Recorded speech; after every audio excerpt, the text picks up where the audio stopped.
Ever pondered how crucial water conservation is in the world of gardening? It's not just about saving money, though that's a nice perk.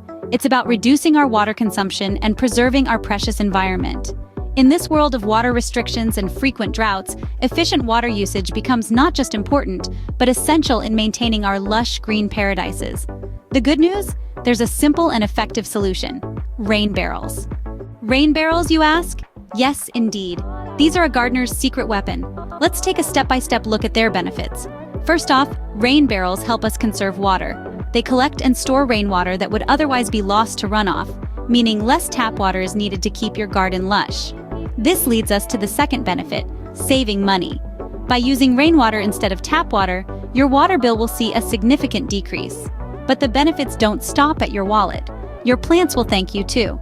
Rainwater is free of chlorine and other chemicals found in tap water, making it a healthier option for your green friends.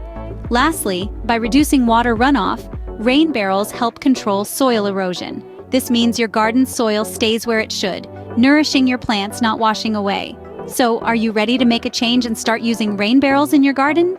Adding a rain barrel to your garden is a small step that makes a big difference. Think about all those benefits we've discussed: healthier plants, lower water bills, and contributing to the well-being of our planet. It's a win-win, really, so why not give it a go? Start reaping these rewards in your own garden. Imagine the satisfaction you'll feel knowing you're making a difference. If you found this video helpful, remember to give it a thumbs up and subscribe to our channel for more gardening tips and tricks.